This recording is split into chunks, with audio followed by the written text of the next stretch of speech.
On Green River Lake today, we're going to be casting for crappie. We're going to try a couple different baits, different techniques, different couple retrieves, and see how many different ways we can catch some fish.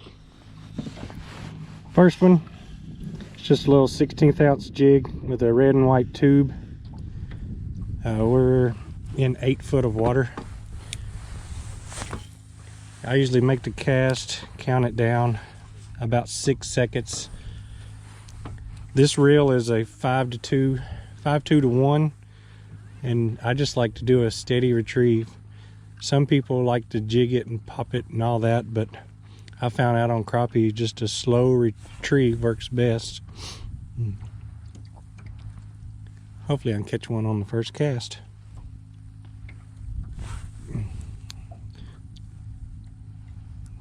They hit it, but a little one. But there's one on a tube bait. Alright, I added a little split shot on there. That'll help with the wind and the bow and the line. And it'll get my bait down there just a little bit quicker. You can cast it farther. May not let it sink as deep this time.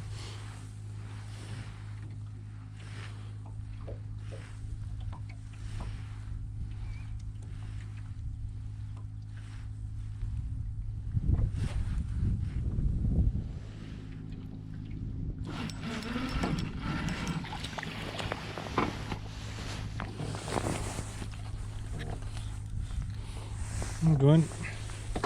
Next, I'm going to try this little hair jig under a bobber. I'll put it a couple feet.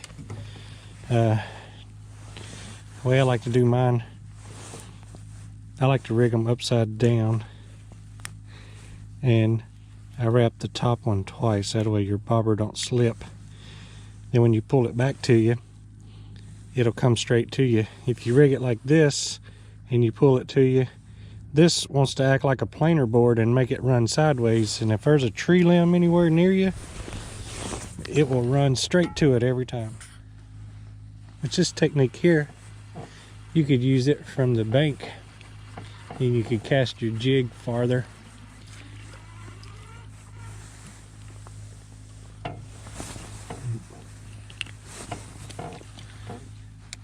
One thing is, you have to watch out for tree limbs, like that.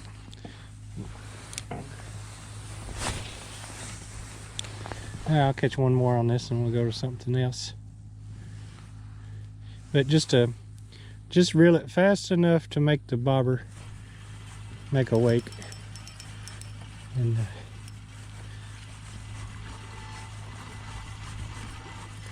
alright, there got a little bigger.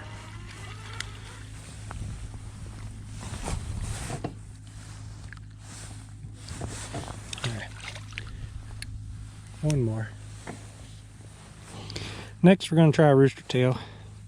Thing about a rooster tail, make sure that that little wire right there is straight, and you cut your tag in short enough that it don't get back in the blades. I like to put a swivel in front of mine. This is kind of a big swivel. It's the only one I could find. I like to tie a Palomar on all connections, because sometimes if you just tie like an old fisherman's knot, they'll slip out of them little wire baits like that. But if you tie your Palomar to your swivel, tie it to your bait, and then tie it to your main line, you can put a Palomar on all 3 connections. And maybe this won't make a mess come out of there. And I'll show you a trick that I like on a Palomar.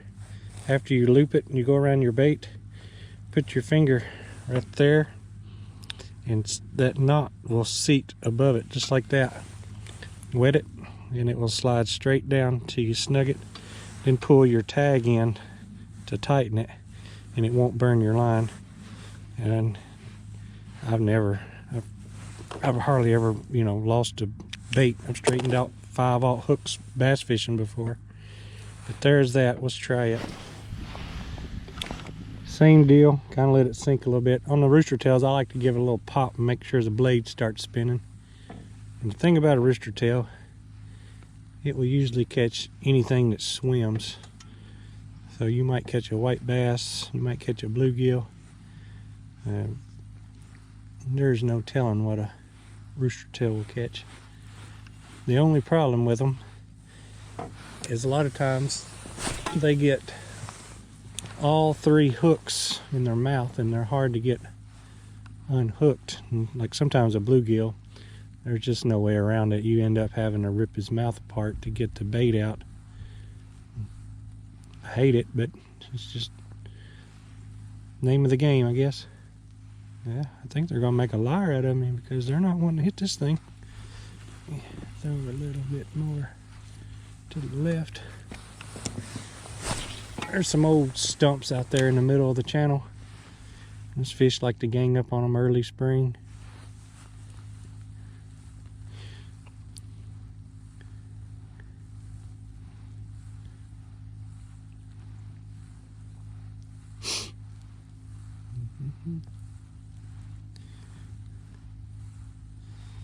See, the Rooster Tail has let me down. On another 1/16 ounce jig, little curly tail. I like to rig mine with the curl down because if you put them on this way, it seems like the curl wants to hook up and get the point. Put a loop knot. Just if you tie a loop knot, make sure that your gap in your eyes closed up. If not, your loop knot will come out. You'll come in with your knot in your loop and no jig. On these stick-ups, this retrieve, I like to throw it over there, reel my slack up, and then just let it pendulum, like let it fall past the cover. Must be little ones. They're knocking the fire out of it. Let me throw back over. To be small, I can't hook them. Either that or I threw into a nest of bluegills.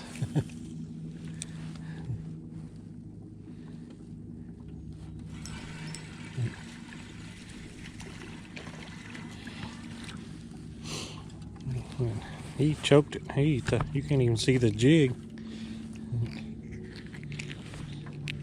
Get it out and I'll get back over there. I already got it. That's probably why I can't hook them, that's because it's bluegill over there. Alright, we're going to use a little thunder shad, a little minnow bait. If you hold your jig up here, see where your hook needs to come out. Pinch it right between your thumb and your forefinger.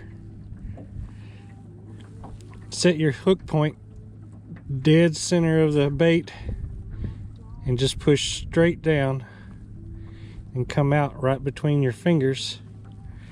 Your bait will go on there straight. As if it's got a little kink to it, it'll want to twist and it won't come back straight.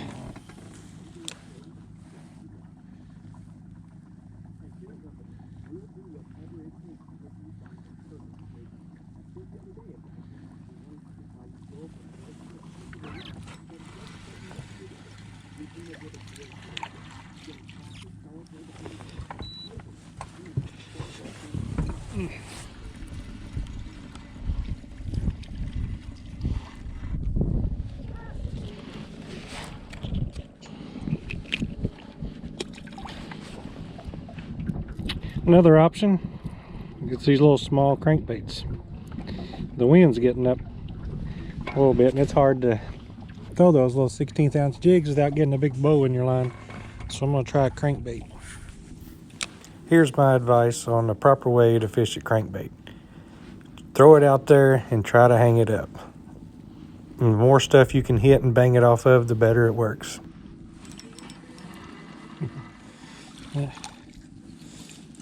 There's one on the crankbait. Man, it choked it. I appreciate you watching the video. I had to cut it a little short. I plan on making a second part of this later on, but I ran up on this guy and he was having some motor trouble. So I went ahead and released the video because I wanted to get the content out there because it is springtime and the bite is starting to pick up.